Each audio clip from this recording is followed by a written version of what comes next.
ever felt worthless, like you just feel like giving up on life?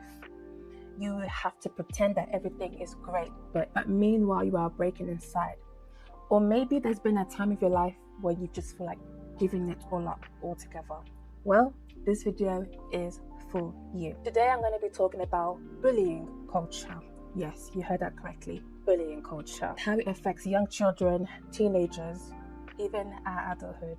Unfortunately, yes, bullying culture still happens even when you become an adult. And today is a testimony video, and I am going to be talking about my own personal journey, my experiences with the bullying culture, how I dealt with it in my young days, and what changed, what happened in my adulthood, what happened to me, during my adulthood. This has been a while, actually. It's been a while since I've done a testimony video on my channel. That's how I even started this channel. I started this channel doing testimonies and sharing my stories, so you guys get to know, that through Christ, God can restore, He can deliver, He can heal, He can change, He can transform you. So I will be bringing back testimonies. I will be sharing my stories. As a matter of fact, I have a couple of testimonies currently on schedule, so they will be up, God willing, at the date that I've scheduled it for, right? More of these testimony videos will be coming up, so stay tuned to that. And I'll also leave the playlist in the end as well, of the videos. You can also check out a couple of my testimony videos that I've shared so far. This leads me to my first part of my story. I remember I used to have a very decent childhood. In my first primary school that I used to go to, I had friends, we do activities, I got off the school club and etc. And my first school that I went to was good. Like, later on decided to change me, my sister, the one after me, to another school. Still in primary school, a Catholic school, because they wanted us to go into a Catholic secondary school because they were influenced by associates that, it's very good to put them in a Catholic school, because Catholic schools have good reputations, they're really great, they're very strict and things of that nature. And on top of that, they wanted us to go to a girls' school because obviously, if you're mingling with boys, African parents, how they are. If you mingle with boys, that means they're gonna make you pregnant, all that stuff. Just like, bro. They wanted us to be in an all-girls Catholic school there's this particular Catholic school that has a good reputation, that is very reputable. I don't know if I said it correctly. Every girl wanted to go to that school. Every girl wanted to go to that school. So me being at the age that I didn't quite understand the point of us moving to another school when I was already comfortable in one school. You want to move me to another, make that make sense, right? When I joined this school, I was 9 going to 10, so I was 9 years old. I joined this school, was extremely nervous, extremely shy. Back then I was a very shy child, very shy. When I joined the school, I was extremely nervous, extremely shy. I kind of felt a bit neglected at the start, and they seemed nice. I put it on quotes, they seemed nice. And I thought, yep, everything is gonna be okay. At this point, I'm starting to settle in very well and things of that nature. Now, I can't say what changed. I don't know what happened. I don't know if it was something that I've done. I don't know, right? But all I know is that something just changed. And then all of a sudden, I had these girls that I was once friends with. They kind of like turned against me, kind of thing. And I'm thinking to myself, did I do something wrong? Did I say something wrong? And they were saying something like, oh, she said that this and that. And I'm just thinking, where did I say that? Where did I say that? Things kind of just changed from there on. I went from being comfortable to being uncomfortable, and I was like, I don't even want to be in this school. I don't even know why my parents even put me here to begin with, right? I was miserable. And I remember complaining to my parents a few times, but they kind of just brushed it off and just telling me, just get over it, it's going to be fine, and all of that stuff, yada, yada, yada. Because I was being constantly dismissed and here and there, I just stopped talking altogether, and I just started keeping certain things to myself. There was a lot of girls, or pretty much majority of the people in my class would pretty much like make fun of me.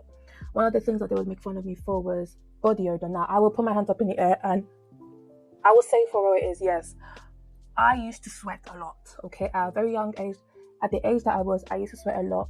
I didn't know much about hygiene. I thought you were good enough. If you take a shower, if you bath, you put lotion, that's good enough for you, right? I didn't know, especially at the age that I was becoming, at this point you're transitioning from being a child to now being a teenager. I didn't know that this is going to take more than just taking a shower and putting on lotion. You're gonna have to do a lot more than that, right? You're gonna have to put some deodorant. You're gonna have to refreshen up every now and then, right? But I didn't know that at the time, because I was always gonna find some things. They were always gonna pick on me, find excuses to make fun of me. They'll make fun of my hair because my mum used to do like a pineapple cornrows on my hair. Oh, I hate that hairstyle. And just things of that nature. These things, they weren't taught to me. Even the teachers themselves, they didn't even have the effrontery to even tell me, nor my parents, at least tell my parents, right? Anyways, that was that. Long story short, kids started picking on me. They weren't very nice, and kids at that age, they're kind of mean, right? And they made sure that they left me broken emotionally, to the point where I started believing the things that they were saying about me. Saying about, oh, how she can't even read properly. Mind you, at that time I had late speech development, so it took me a while to actually speak properly at a later age. Hence why even till this day I struggle to speak at times. I get some words mixed up. In my mind I'm thinking of one thing, when it comes out, another thing comes out with it, right? So, it's something that I've had to deal with, work on. But anyways, they'll make fun of the way I would read, because I'd read very, very slow and just be like, yeah, like, and mind you, I'm, like I said, late learning speech development, so I have to process what I'm reading.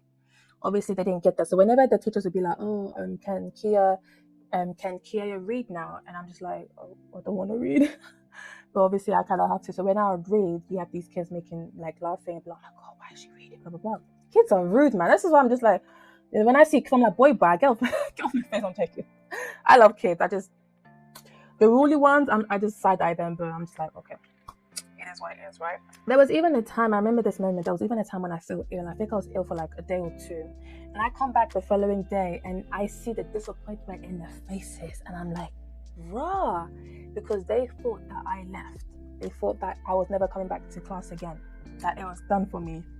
So when they see me walk into class, they were like, oh my God, she's back. I can literally hear the kids telling each other, oh my God, she's back. Why is she back for? Oh my God, I thought she was leaving. And then this boy comes to me and he was like, oh, I thought you was leaving. I was like, no, I didn't leave. Who told you that I was leaving?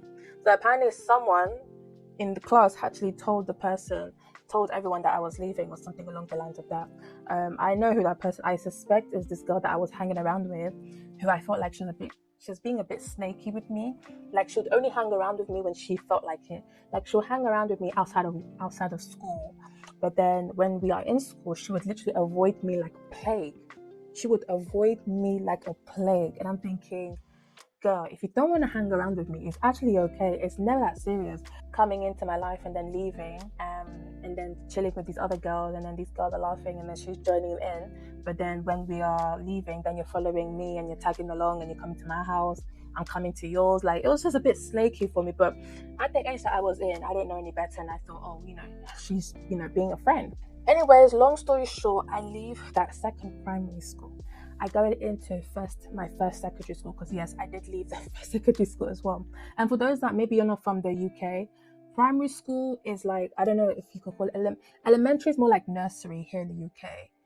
I guess you could say middle school. And their reception to year 6 is basically from the age of 5 to the age of 11.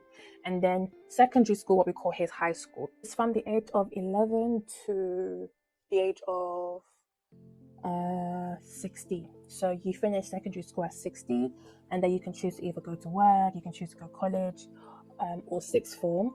And then that's pretty much that. So I go to my first secondary school. I was 11 going to 12. Again, same old, right? These are secondary school kids, so they're a lot more brutal than the kids in primary school. And I remember there's been times when these girls almost got me into trouble as well. they would have these girls that I was hanging around with just because I had no one to hang around with, and I thought they were really chill at the time. And also the friend that I was friends with in primary school, she also tagged along. We went to the same secondary school together. And we used to tag along with these groups of girls, year 7, year 8 girls. And after school, they would get ice pops and start throwing it in public outside and all of that stuff, right? And it got to a point where I think there was even a time when that happened, and then some groups of girls started fighting and arguing with the bus driver. Obviously, the public reported that to the school. The school investigated it, called every single one of us that was in that bus to come into the office. They started interrogating. It felt like an interrogation, I'm being completely honest. They started asking who's responsible, this and this and that. If you don't report, if you don't be honest, blah blah blah blah, we're going to suspend all of you guys. I'm thinking to myself, I'm not even involved. I got involved in drama. I was always that girl. I was sick just to get home, but I'd watch the girls do what they were doing. I'm thinking to myself, like, I'm just so glad I'm not one of those people down there that's being thrown, alcohol. I was just like, these girls are such bad influence, right? But my friend, she was there, she was tagging along, she was doing all sorts as well. Anyways, the girls, funny enough, they were like, oh no, she's not involved. She was never part of like the issue, like the throwing ice pods. Like she was just always in her own lane. So they kind of like saved me there, and and then they just told me, okay, that's fine, you could just write a statement. So I wrote a statement, I gave it in, and that was that. But my mom, funny enough, my mom noticed that this girl that I was hanging around with since primary, up until secondary, she'd noticed this girl was a bad influence. She was like, I don't want you hanging around with her, I don't want you being close to her and all that stuff, especially after what happened. She's like, I don't want you around her. So she actually changed me to another school. A secondary school, and this school I actually stayed in from year 8 till year 11, so I was about 12 to 16. Losing all hope, like, because mind you, I was still going through bullying, if I could put it that way, in the first secondary school. And then I go into another secondary school, getting bullied for the same thing, body odor. Listen, I'm sorry guys, but I was young, okay? I was young, I didn't know any better. No one really taught me, okay, you need to do X, Y, and Z, you need to put deodorant, you need to do this. No one told me. It's like, for me, it's like, how am I supposed to know, right? At the time, I didn't know like what products worked for me, because mind you, I was trying, but I feel like nothing was working. And at this point, I'm at that age where, okay, you're really starting to sweat, body odor, your body is developing, you're becoming a woman, right? And things of that nature. So I'm taking it all in, all the laughing, the mocking, the teasing, all that stuff. And it wasn't just about body odor, not at all. It was about my looks. Oh, she's so ugly, this and that, look at her, ugh, like he's gonna go for a girl like that, ew. Fashion sense, because my fashion sense wasn't that great. I got teased for not wearing a bra.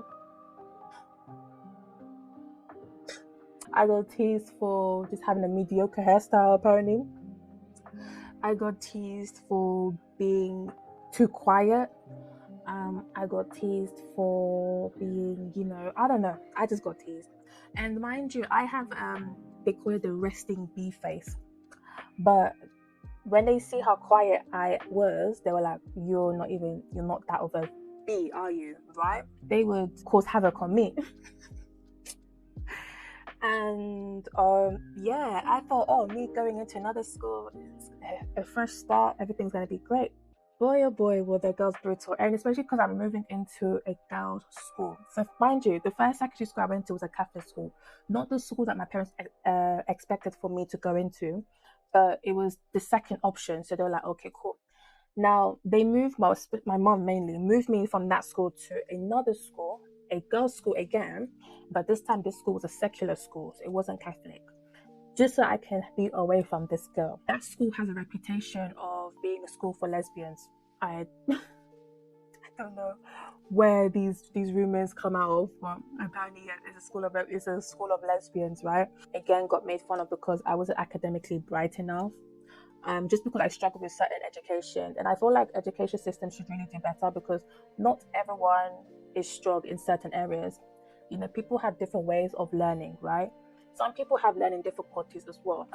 Because it goes unchecked, they just kind of leave you be, and then just assume that you're not learning, you're not making the effort. Well, some of us are actually trying. And I'm not going to blame the schools completely. I also blame the parents as well, because I feel like parents, especially African parents, they don't believe that kids can be struggling when it comes to academics, when it comes to learning difficulty. I just think it's important for parents to just, spend time, getting to know your children as well. If there's something that they're struggling with, maybe it's not just out of, if they are not doing well academically, it may not necessarily be, oh, they're being disobedient or they're rebelling against you.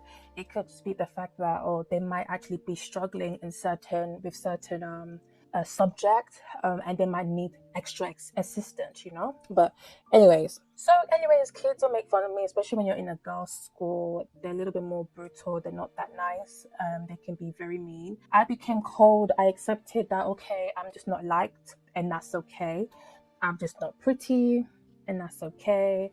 And I've also accepted the fact that I probably will never be with someone as well, and that is okay. I just stopped caring altogether. Like, I would block out the noise and just live with my life. Just block out the noise, live with my life. I go home smiling like nothing happened. Like I won't just,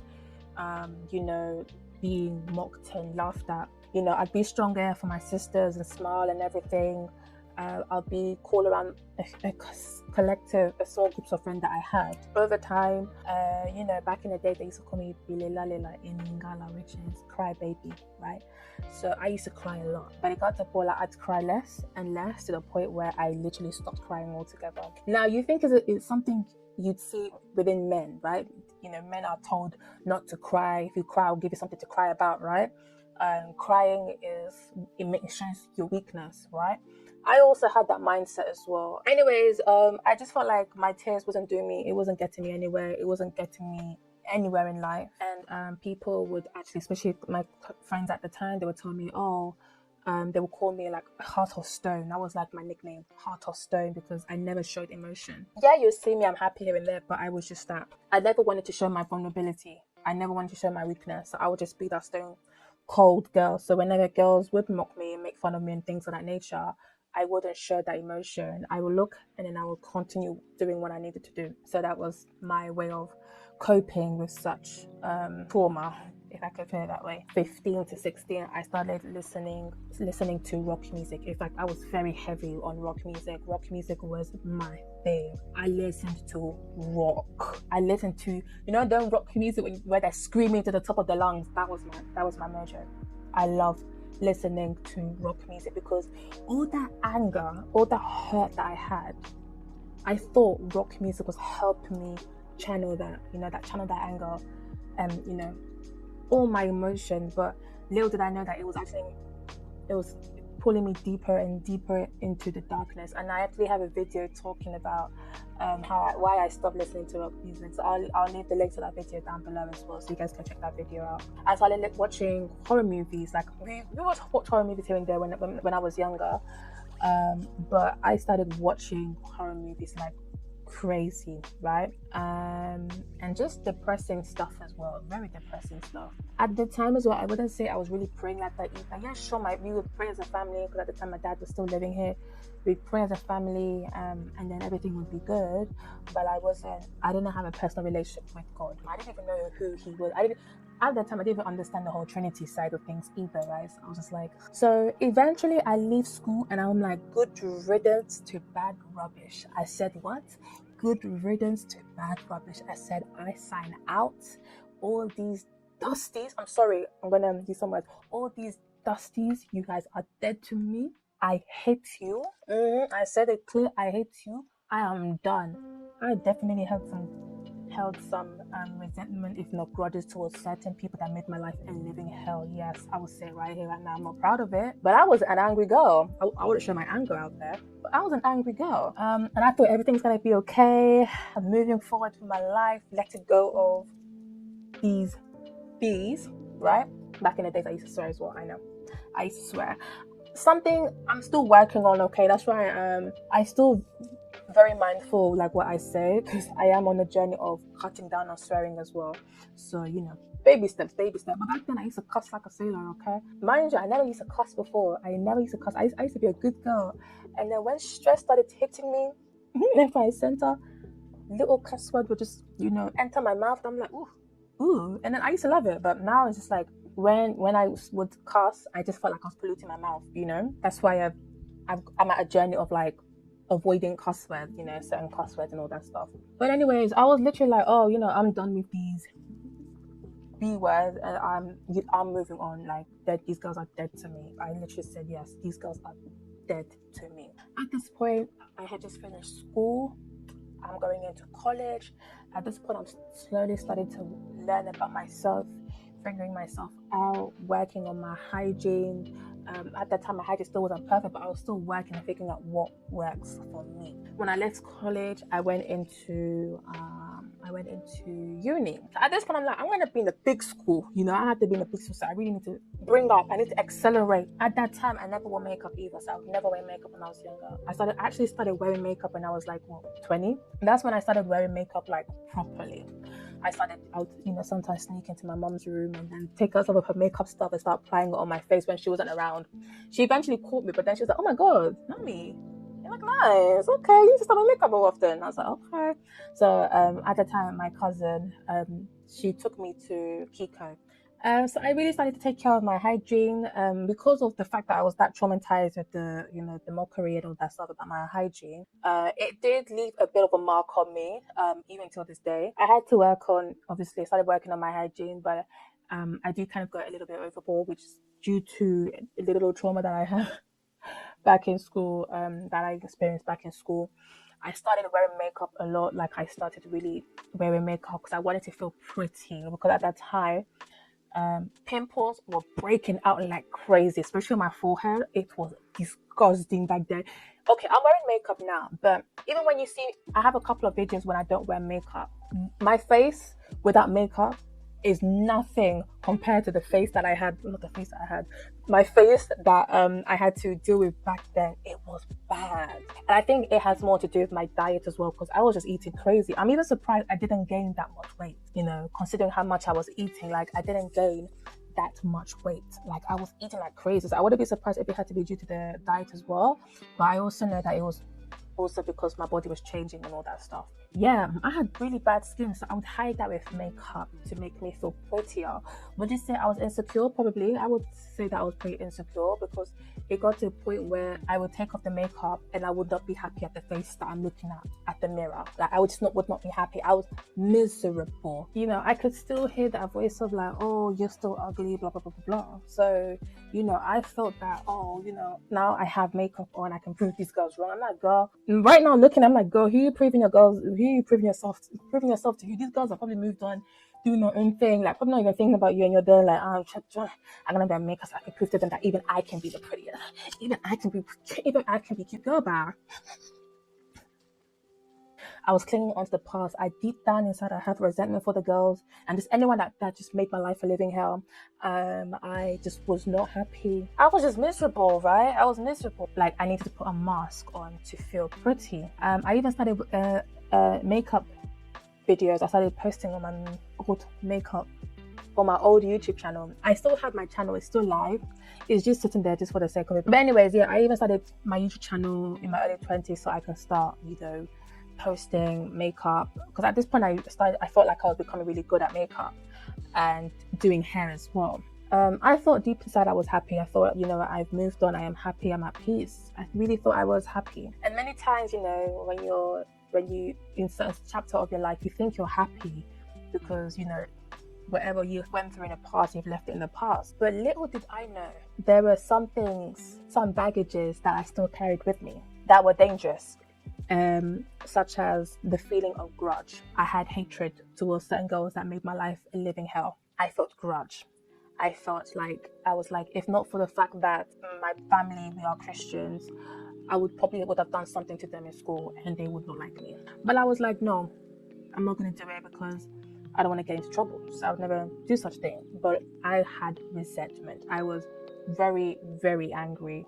Almost had some sort of hatred. I've always said, oh my God, I hate this girl. There was this girl, I guess I can call her nemesis at the time anyways. Now things have changed.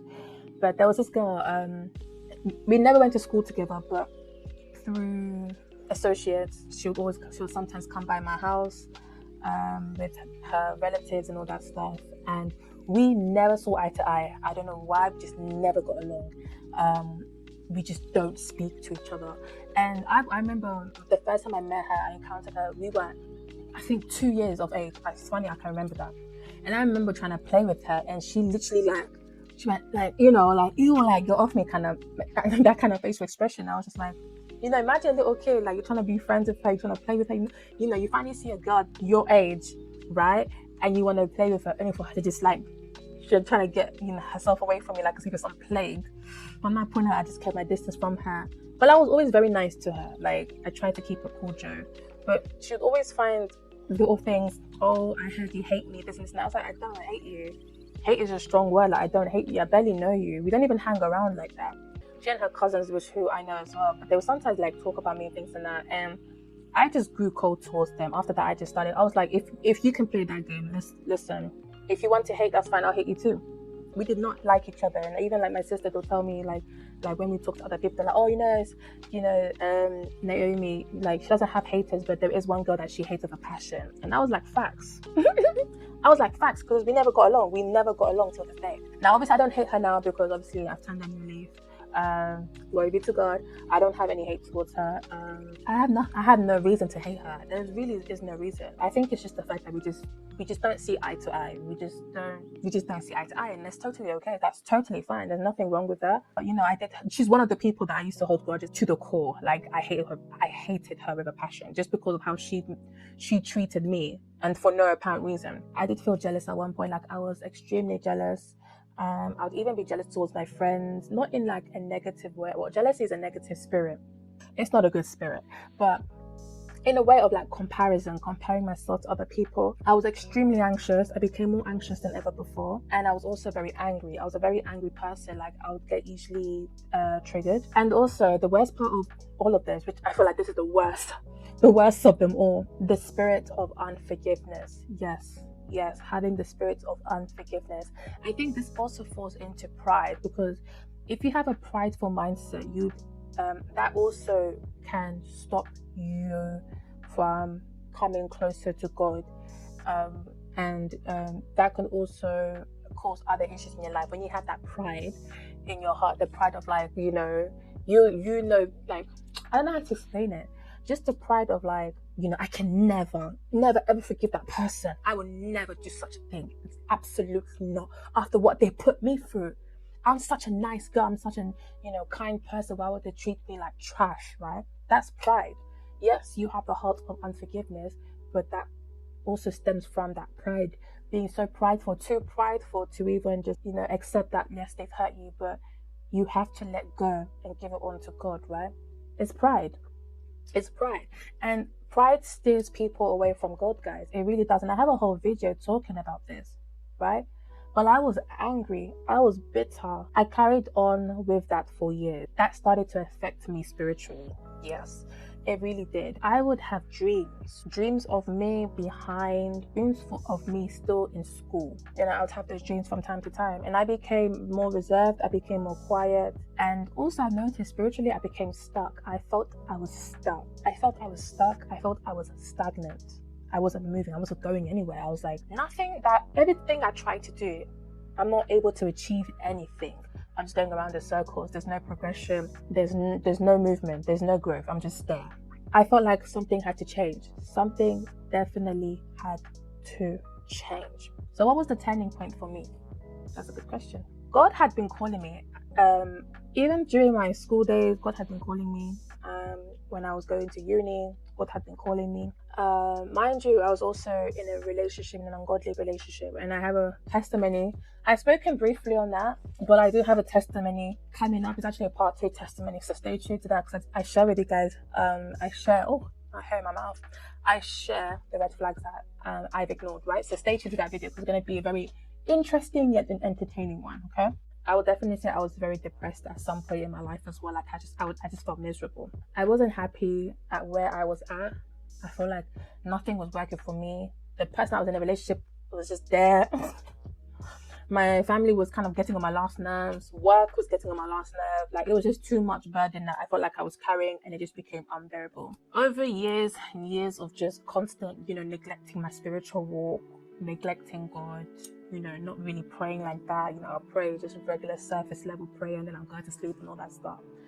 And then go through other attacks, which again, I have a testimony video on that as well, so I'll leave that in the cards up there somewhere so you guys can click on that after. But when I was going through all of these things, and then on top of that having dreams of like me always being in school and things of that nature, and just feeling miserable, feeling like I left the mocking, I left the trauma, the experiences, only for me to relive it in my dreams, right? So I'd wake up and I'd feel sad and I'd feel miserable. Like, why do I keep having these dreams? Like, what is this? And with everything else that was happening in my life as well, and all the other nightmares I was dealing with, which I'm not going to explain in this video because I would have a separate video talking on that. But when I was going through all of this, at this point, I was broken. I was broken, guys, because I was like, at this point, I have nowhere else to go. I can't run to my parents because I feel like they might not understand me. And also, until that, I was with an ungodly man who was a Christian. And if I tell them, if I tell my parents that I've been dealing with this person, I feel like they're gonna judge me, right? I couldn't go to them. I couldn't go to my sisters because they look up to me. So I'm like, I can't go to them. I can't go to my friends because most of my friends aren't Christians, so they're not gonna relate. That's for sure. So I'm like, who do I run to? The only person I could run to is God. I had nowhere else to go to. I had nowhere else to run. I ran back to him like a little girl running back to Papa. That was me. I ran back to my Father in heaven as a broken child, because in as much that I was out here wearing makeup, I was dressing much, nicer. I was dressing more feminine because, mind you, when I was in school, I was actually kind of like dressing like a tomboy. I was like a tomboy, almost transitioning to like emo because I started wearing like dark clothes kind of thing. And I would always wear like, I wanted like a t-shirt with like a whole skull and everything. I would write some very dark comments on my post on Facebook about death and dying and all that stuff, which was very alarming to my parents. They had to scold me for that as well, mind you. And then these things of that nature, right? So, I had a lot of baggage that I did not address, and that also started to affect me in my adulthood, in the relationship that I was in. It started to affect my friendship with certain people as well. It started to affect me, and even at work and things of that nature. So I ran back to God like a little child who was broken and felt like there was nowhere to go. At this point, I'd realized that I haven't truly healed. I haven't moved on, because why do I keep thinking about the past? And also, I was trying to dress or act a certain way so I can prove to the girls that if they do stumble across my page, that they can see, oh wow, Naomi really glowed up. Okay, swear down. Anyway, that was my thought process. I wanted to prove to the guys that yes, I can get guys. Guys, when I tell you I was so delusional, and obviously I wouldn't give them the energy to. I wouldn't even allow them into my life, right? I just like the idea of guys now all of a sudden, the same guys that would make fun of me and tell me, oh, this girl's ugly, but now the same guys are like, oh, I want to get to know you kind of thing. I was like, no, sweetie, hey, you ain't gonna come this close. Unfortunately, I did let one person come this close, and that was my ex, unfortunately. But it's okay. Life goes on. This whole time, I was putting on a mask, plastering my face with makeup not only to attract men, but also to prove to the girls that actually even the ugly duckling can get a glow up as well. Talking about myself, right? I wanted the girls to be jealous of me. I did. I really, really did. That was literally the mindset that I had, guys. I'm gonna say right here, right now. And this is a mindset of a broken girl who just wanted to just be liked, right? And I realized this isn't the way. This is not getting me anywhere, because I'm just not happy. I didn't really love myself, so I was definitely insecure. I was trying to get people's attention. I was more focused on people. But I had completely forgotten God, the one who sees me for me. And I haven't been spending my time talking to him unless I needed something, unless I needed him to help me with something. I wasn't really there. I didn't really have a personal relationship with him. I didn't really grow intimate relationship with God. I didn't even know him like that. That's the crazy part, is that, coming from a Christian home where both parents are Christian, I didn't even know God like that. From that point on, I was like, God, I want to let go of everything. I don't want to live like this anymore, because this is toxic. This is pulling me down. All the emotions that I'm carrying in me, in my heart especially, is pulling me down. It's like a weight just won't leave me alone. I feel like I was carrying a brick on my shoulders, and I just cannot. At that time, I just didn't want to let go of that brick, the baggage, the past. I just didn't want to let it go. But it got to a point where it kept weighing me down until it brought me to it brought me to the ground. This is not helping me grow. And so at that point, I realized I have to let this go. I have to let go of the brick that I wanted to carry on my shoulders, thinking that, yeah, I'm going to need this, but it wasn't going to get me anywhere. I had to let go of the hurt. I had to let go of the trauma. That's that point. I think I must have been 23, 24, roughly that age. That's when I really said, okay, I'm going to give it all up. I remember what triggered me to give my life to Christ was when I watched the video. I think I mentioned this before, but when I watched the video of the movie of the Book of John, that's what broke me. Like, I was broken. I remember just crying, and this was like probably the first time crying in ages. Mind you, I would go years without crying, and I broke down, and I was like, God, I am so sorry. I said, I can't do this anymore. I gave my life to you. I am now yours. Please do what seems fit. You are mine. I am yours. Take me, clean me, shape me, heal me, transform me, make me new creation in your name. I confess that you are my Lord, my Savior. You died on a cross for me.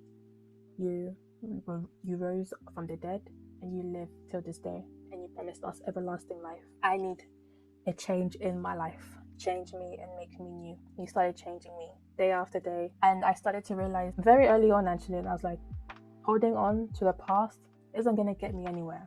It didn't get me anywhere. And I remember, like, I realized one of my issues, which is the dangerous part, the dangerous sin, I guess I could put it that way, is the sin of unforgiveness. That's dangerous because, in the Bible, Jesus says we have to forgive in order for our Father to forgive us. How do you expect God to forgive you for your sin if you cannot forgive the person that offended you, those that hurt you, whether they hurt you intentionally or unintentionally, right? How do you expect God to forgive you? Because we are all sinners at the end of the day. We've probably done some things that have hurt others as well, but we expect God to forgive us, so why can't we do the same? I sat down and I thought, yeah, holding on to unforgiveness, is it going to get me anywhere? If anything, it's going to keep pulling me away from God, and I want to be close to Him. And if God can forgive me, why can I not forgive those that offended me, right? So I started to open up my heart to forgive those that offended me. Was it easy? No, I'm not going to sit here and say that it was the easiest decision I've made. No. When you think about the hurt that people have put you through, it makes it harder for you to want to forgive them, right? Well, I realized forgiveness is not an emotion. It's not a feeling. It's a decision. You either choose to forgive or you don't. Choose to forgive and to live peacefully and to move forward in your life, or choose to not forgive and to still hold bitterness in your heart, and also to risk yourself to be further away from God, because at this point it's like God will look at you and think, if you cannot forgive this person for what they did to you, why should I forgive you? Mind you, Jesus died on the cross for everyone. He said on the cross, Father, forgive them, for they do not know what they are doing. If Jesus can sacrifice himself on the cross and still tell Father in heaven, please forgive them, who are we to not forgive our fellow neighbor, right? Brand new. This is only the right. This is the right way. This is the right thing for me to do. In order for me to move on, in order for me to let go, in order for me to move forward in my life, I have to start off from forgiving those that offended me. It wasn't easy, but it was a decision that needed to be done in order for me to move forward in my life. So I would ask God to forgive those that offended me. I let it go, and I give it to you. And from that point on, my heart started to soften up even more. So I went from being angry, having a feeling of hatred, to now having just a feeling of, I hope for their sake that they too repent of their sin. I hope that they are also, they've turned their lives around, that they have invited God into their life. I don't want anyone to go to hell. Even those that hurt me, I don't want them to go to hell. I'll say right here, I don't. I really don't, because just thinking about being separated from the love of God for all eternity is a scary part, Just to think about that, being tormented for all eternity. I don't wish that upon anyone. I went from being a girl that hated these girls and wanted them to deal with the consequences, to the girl that is now, I forgive them, God forgive them, please guide them back to you. And that's when the healing started. It was a long journey, I'm not gonna lie to you, because there was also other issues that I had to deal with, such as being in a very ungodly relationship, which, again, that's another video for another time. But slowly but surely, I started healing, started to let go, started to move on. 3 years after giving my life to Christ, completely cutting off the relationship that I was in as well, I wanted to start a clean slate, because I feel like that relationship was kind of holding me back as well, because I was still compromising. I was still in a compromising faith, a compromising state kind of thing. You know, it took a lot of learning, guys, to forgive. I had to learn to love myself. You know, this is to love who God made me to be. It got to a point actually where I literally stopped wearing makeup for a bit. I stopped wearing makeup for a bit, and I started to just focus on me. I started working out a lot more, you know, started losing weight, you know, try to live a healthier lifestyle, try to eat well in the best way I can possible. I stopped wearing makeup, so then my skin actually started clearing up, mind you. You know, I'll start looking at myself in the mirror and be like, Naomi, you're actually beautiful with or without makeup. Don't let anyone tell you otherwise. You know, I started to love myself, and I started to appreciate myself a little bit more with my outfits, my makeup and everything, my hair even. I didn't even know who I was inside. When I gave my life to Jesus, and I now have an identity in Christ Jesus. Yeah, I stopped wearing excessive makeup just to please the world. So then I stopped wearing makeup just so I could start embracing my natural look. And then when I started to love myself, then I started to get back into makeup. But now obviously I only wear makeup here and there. Sometimes guys, I'm just like, I can't be arsed. That's why I'm like, when I come on YouTube and you see me barefaced, I'm like, girl, that's because I can't be arsed. It's not every day, man. It's not every day. I focused on my own personal journey and my walk with God. It showed me why unforgiveness is dangerous, why I should not hate, why I should not allow the enemy to feed me with lies. So I started to humble myself before God Almighty. All the heavy burden I had been carrying for so long, for years, I had to give it on to Him. And I will tell you this, it was very relieving. It was very relieving to just give it to God and just be like, I could finally breathe again. It didn't happen overnight, but it was a gradual process, and it had to be done. It had to be done, because at the end of the day, forgiveness is a decision. It's not an emotion.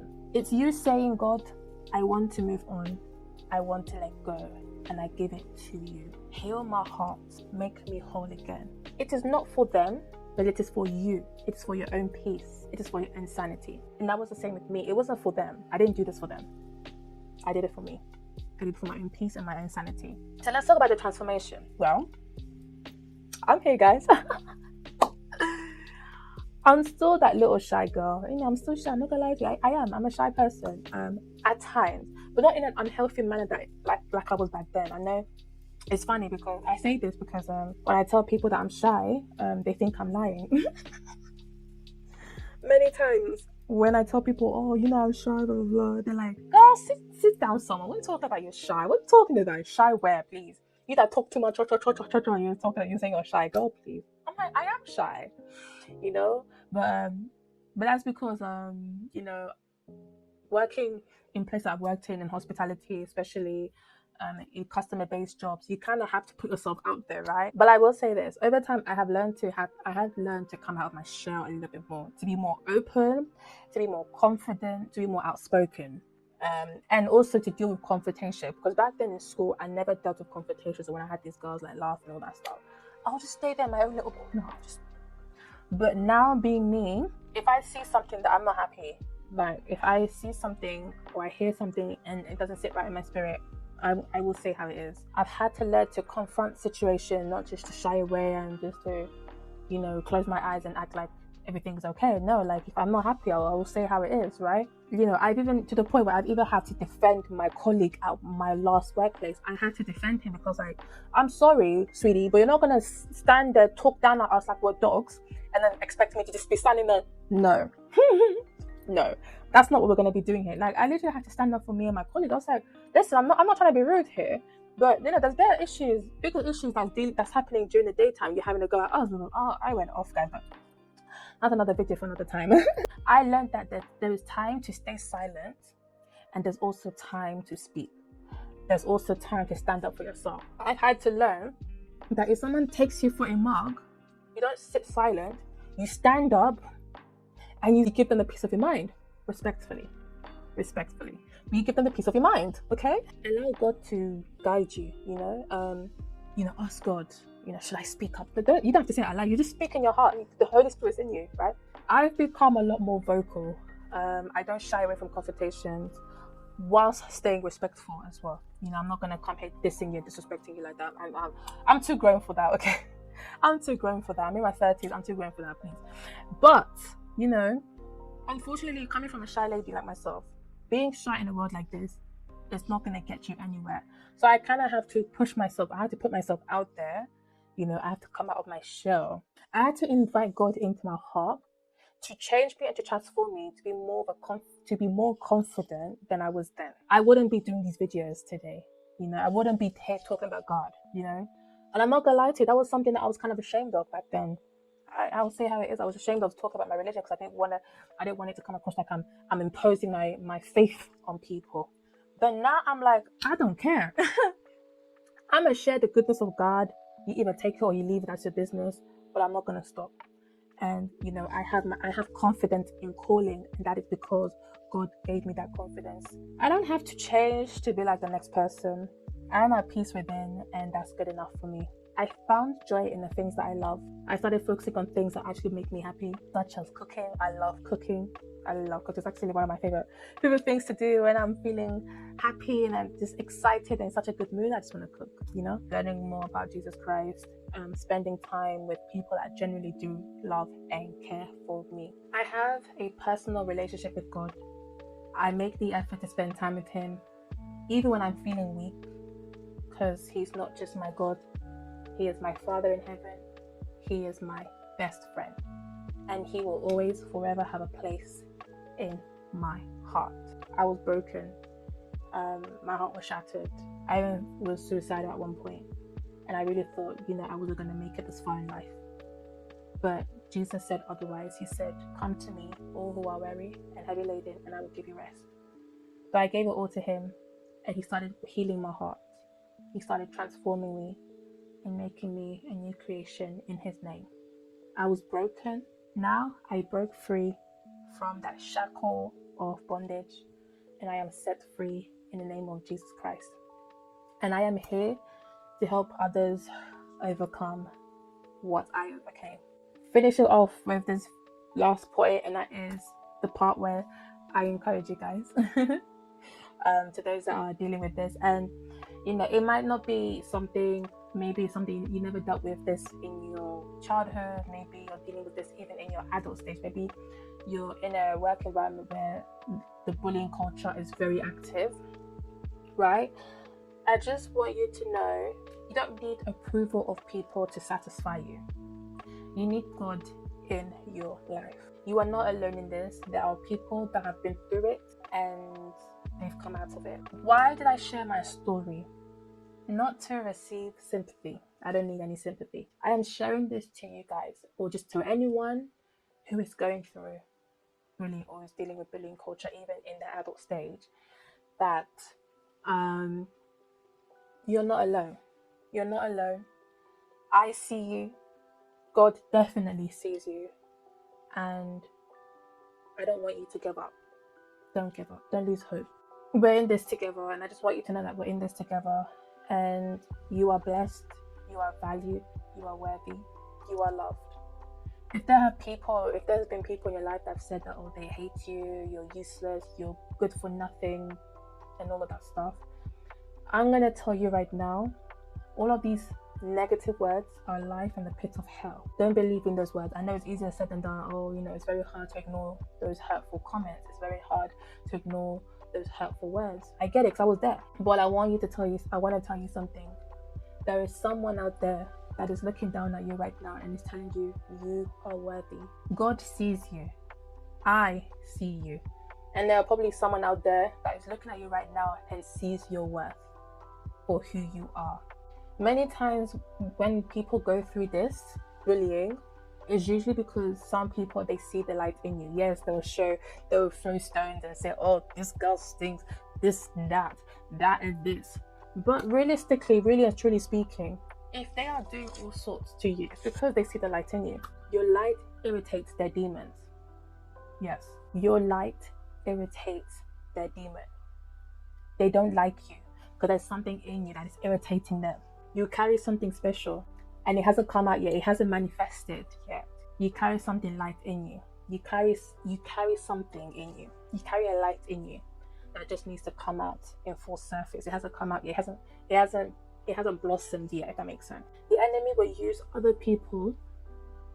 He will use other people to pull you down, to bring you down to the ground until you look at yourself in the mirror and say, do you know what? I can't do this anymore. I am done. I am done. I can't live like this. I'm done with life. I want to end it here. And my mic is dead. Amazing. Anyway, so he is going to use people. He will use children, even teachers, or just whoever in your life to pull you down, to break you bit by bit until you give up on life itself. Until you give up on life itself and you either start rebelling, going haywire, or just choosing to unalive yourself. But I want you to know this. Hope is not lost. There is light at the end of the tunnel, and you can get out of that tunnel. Also remember this, you're not alone. God is with you. If you don't know God in your life, maybe you're someone like me who was brought up in a family of, like, you know, Christians, or parents Christian, maybe your loved ones are Christians, right? But you don't have a personal relationship with him. Get to know him. Get to know him for who he is. Okay? People will fail you, yes. People will fail you. People will make you feel like trash. But Jesus Christ never ever fails. He never ever fails those that he loves. And I'm here to tell you right now, he loves you. Now I know it might sound cliche, and I'm sure you probably heard this many times, especially if you're a non-Christian. You probably heard people tell you many times, oh, Jesus loves you, this and that. Listen, I'm telling you right now, he loves you. He loves you so much that he died on a cross and he paid our debt and saved us from wage of sin, which is death itself. And he's calling you to come to him, to get to know him, to lay all your pains, your burdens, all the trauma, whatever you're dealing with, even if you're going through consequences, you're dealing with a situation in your life due to the trauma of the past, give it all to him. Lay it all out to him. Tell God, God, I am dealing with this. I am dealing with this in my life. Help me, help me, help me overcome. So invite him in. He's calling you. He's knocking at the door. He's just waiting for you to open the door and let him in. Invite him in. Like it is written in the book of Ephesians chapter 6 verse 11 to 12, that we must wear the full armor of God to stand against the tactics of Satan, for we do not wrestle against flesh and blood, but this is a spiritual fight. I know it might seem a bit like too fairy tale like how can this be spiritual, but it is. We live in a spiritual world. This world is spiritual. We just cannot see with our naked eyes, but it's a spiritual fight. It's not you fighting against those that are hurting you, but it's you fighting against the unclean spirit that is using these people to hurt you. So it is spiritual. It is not just physical, it is spiritual. You know, think about all the lost souls that chose to end their lives because they just couldn't do it anymore. That's what the enemy is doing. He doesn't want to go to hell by himself. No. He's going to try and drag as many people to hell with him. So he will use others to bring you down so that you can be in destruction with him, so that he can win. Well, he can't win because Jesus has already won. The enemy cannot win. But you get what I'm trying to say, you know? Don't let that be you. Don't be the next statistics of someone or people that ended up unaliving themselves. I know it's tempting. I know you feel like, oh, maybe I should. Don't. And this is coming from someone that's been there before. Don't do it. Don't do it. It's not worth it. Speak to God.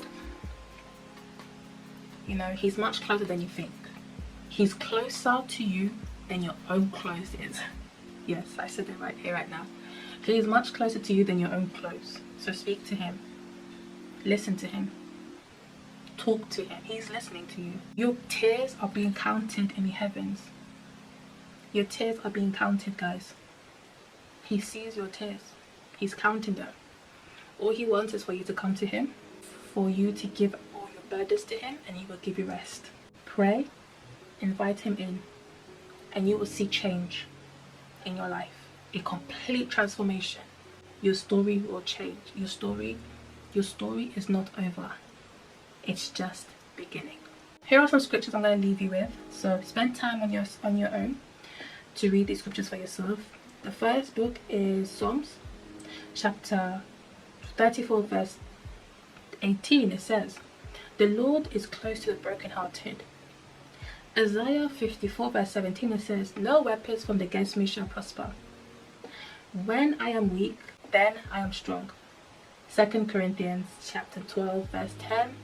And the last one, "God is within her, she will not fall." Psalms chapter 46 verse 5. And this is pretty much the end of my testimony, guys. This is what God has done for me and how he has restored, changed my life, transformed me, took me out of darkness into the light. He can do the same for you. I'm gonna start getting back to making some prayer videos on my channel as well. I did start doing that a while ago, but I haven't done any prayer videos at the moment. But I'm gonna get back into do some prayer videos as well for anyone that just want to listen to some prayer videos. So I'll start getting back into making those videos. If you want to talk about anything, please feel free to message me on you can email me, or you can DM me on Instagram. Everything will be in the description section below. And yeah, guys, I hope this video has blessed your heart. And if it has, please do give me a thumbs up, share, comment, and subscribe, guys. Keep walking in faith, stay within the word of God, so please don't be the Bible. And remember, your life's story is still being written by the author of life. Yes. Anyways, I'll leave you guys to it. Guys, take care, stay blessed, and remember one thing, guys: Jesus really and truly loves you. Don't keep him waiting.